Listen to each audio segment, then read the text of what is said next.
各位，我係張振興，今次講嘅係健身氣功八段錦2018年版嘅新增內容。健身氣功八段錦呢嘅初版呢喺2003年出嘅。咁啊，我哋睇翻一啲歷史嘅資料呢，喺馬王堆導引圖啊，呢個超過2000年歷史嘅一個文物裏邊呢，已經出現咗八段錦、太極拳相似嘅動作噶啦。因為唔同嘅目的，組合某啲動作呢，再加入某啲元素呢，就成為一個獨立嘅功法。呢個似乎就係點解我哋今日見到咁多功法，而以前呢係一張叫做導引圖。八段錦呢，大約有88年歷史。8個伸展動作裏邊呢，各自刺激某啲經絡嘅血氣運行，調理五臟六腑功能，達到調心、調息、調身嘅目的。基本上呢，嗰啲動作設計呢已經設計好，你做到呢個動作就拉到某啲經絡噶啦。咁啊，初版大約就係比較簡單啲。去到2018年版呢，就第二版，咁呢，佢就將原本喺唔同嘅書籍嘅資料呢，就歸一翻喺2018年版呢，加埋一個叫健身氣功發展史裏邊呢，就出現咗一啲喺2003年初版書仔裏邊冇嘅內容，包括中西點樣融合啦，太極拳嘅動作規範啦，乜嘢叫做氣啦、站樁啦、先方後圓啦，同埋教學須知嘅。咁我哋逐個講。首中學為禮，以西學為用呢，呢個中西融合呢，係要唔好忘記咗原本嘅來源，亦都唔好忽視咗西方嘅發展嘅。咁我哋每一個題目呢，都有個撮要。頭先寫咁多字呢，大約呢就係可以成為4點：尊重功法嘅原創，練功絕不能割裂與傳統文化嘅深厚關係。咁呢就要求需要理解儒釋道武醫等諸家理論嘅內涵，要掌握到古代經典嘅理論。另外呢，因為呢啲語言難明啊，包括科學嘅語言呢，都唔係咁容易大家識嘅啦，所以就提出呢，將難懂嘅古代語言同埋現代科學術語，盡量用通俗易懂嘅言語呢表達出嚟啊。第四就係融合現代科學嘅養分，包括醫學、生理學、生理學等等各方面嘅知識。裏邊呢亦都加咗好多主要由太極拳嚟嘅動作規範，即係話你做八段錦嗰陣時候呢，嗰啲動作嘅細節呢，就變咗好似做太極拳咁樣樣啦。咁我哋歸納呢度咁多資料呢，大約可以呢係重要嘅就係呢4點：以意導氣，以氣運身。大約喺科學嚟講呢，都提少少，留意身體某啲位置嘅得出嘅感覺，以感覺調整動作。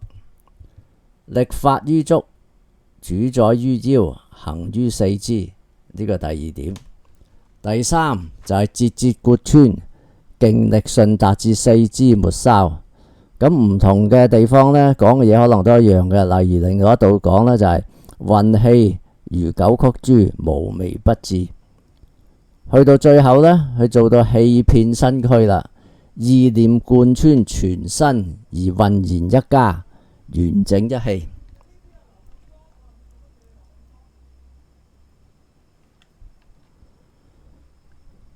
乜嘢叫做氣呢？就大約講到呢，氣感呢，就同針灸嗰個得氣呢係相近嘅。點樣形與神合，氣韻其中咁我哋睇睇個撮要啊。形與神合，氣韻其中呢，係講有幾個步驟嘅。第一呢，就係收視反挺，精神內守，即係集中精神靜落嚟，留意下身體裏邊關節穴位意動形隨，形動氣隨，即係話你留意嗰啲動作裏邊嘅感覺，以外到內，轉入以內到外。留意到動作嘅感覺之後呢，就轉為以感覺調節動作。把握火候，不可用心手，不可無意求，用心着相，無意落空，似手非手，綿綿若存。即係話你要留意都好，唔好太過用心，亦都唔可以唔留意咁。站樁呢，就講得好細緻嘅。咁裏邊講到有唔同嘅樁法啦，無極樁啦、抱球樁啦、扶岸樁啦，唔同嘅姿勢裏邊都講呢，如果出現一啲氣感嘅時候呢，就處之泰然。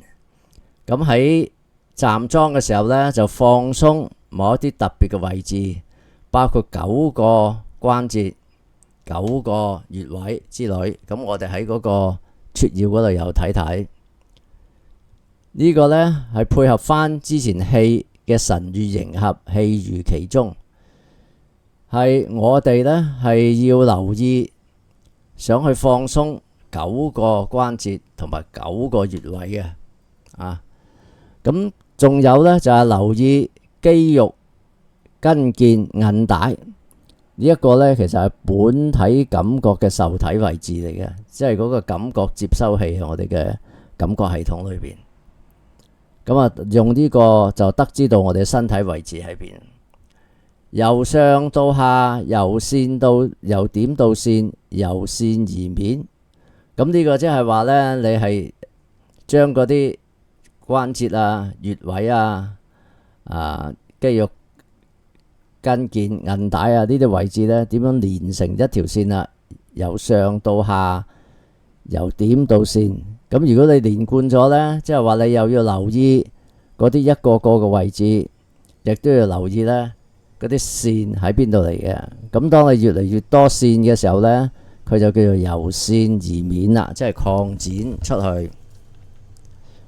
先方後圓呢，呢個對於2018年版呢係一個好大嘅突破嚟嘅，因為之前講嘅點樣圓點樣柔軟呢度叫你先方呢，就係話你先要用力拉開你啲筋膜先，然後呢後邊呢就可以享受拉開咗嘅筋膜嘅力度啦。咁撮要裏邊呢，我哋可以咁樣睇，乜嘢叫做求方，乜嘢叫做求圓。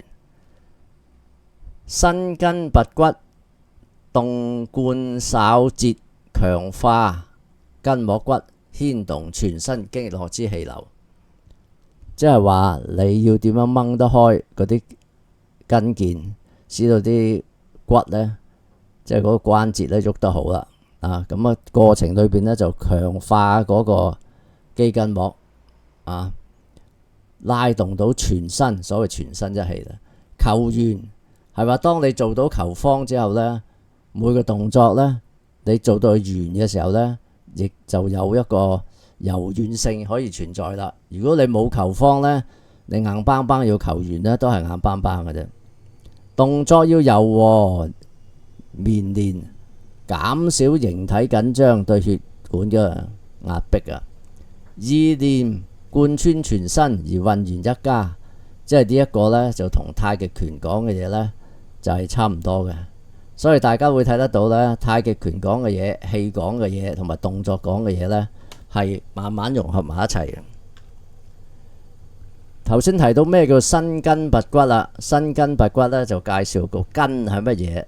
筋乃人身之經絡四處都係筋，除咗骨之外咁你個人企得喺度呢，就靠筋噶啦，支撐你嘅骨節講骨係咩呢？其實就係骨節，就係筋連住嘅地方，所以你掹開啲筋呢，先係拔到骨噶。個撮要就係人生無處非筋，無處非絡，與骨配合。身體活動由筋支撐，骨是指骨節，人體骨節嘅空隙處是氣血與精神運行交匯樞紐。即係咩意思呢？嗰個節啊，即係骨節呢，其實佢唔係講個骨，佢係骨同骨之間有個空位，即係個關節啦嚇。呢個地方呢，係氣血，即係話啲經絡經過嘅地方，精神運行交匯樞紐呢，即係神經系統裏邊嗰啲感覺嘅接收器嘅位置。骨頭之間主要靠韌帶連接，韌帶拔掌後，骨節自然能鬆啊！呢個就係對應翻第三點啊。呢個呢就係處處，第五呢就係處處骨節張開，強化全身筋骨皮脈肉張拉力。呢個係非常之重要嘅，即係你要去到拉開嘅時候，唔係局部，去到最後呢係達到全身嘅筋骨膜呢都可以拉得開嘅。呢個定勢呢，就唔係點樣新嘅，舊嘅都有嘅。只不過呢，我哋講一講呢個呢係有意思嘅。每一個動作呢有動，即係你喐嗰陣時啦，靜就慢落嚟啊。咁動同靜中間呢就有個拉嘅位嘅。定勢呢就係話你要喺呢個拉最後嗰個位呢，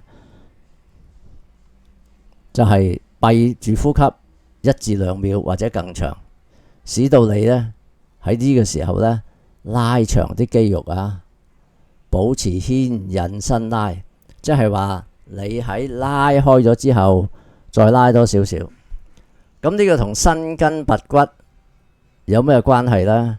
伸筋拔骨呢就係由定勢原本講拉少少，變咗拉多啲、拉長啲、拉深啲，咁呢就係所謂先方，然後去到之後呢就轉翻去後緣啦。教學須知呢有好多資料嘅，咁啊教你點樣分開嗰啲資料，等唔同嘅受眾可以享受啦，同埋點樣科學化㗎。咁呢啲呢都係幾科學嘅教學理念嚟㗎。如果做咗撮要呢，可以包括2點，適合唔同學員身心發展嘅特點啊，唔同年紀啦，唔同體能啦，唔同需要啦啊。第二就係保證傳授俾學員嘅功法、知識同埋技術係科學正確、富有教益嘅。喺呢一度呢，即係話你教咗人哋之後，你又點知佢正確呢？啲學員又點知佢正確呢？咁呢一個呢，我哋喺正式嘅八段錦設計裏邊呢，係會處理呢一點嘅。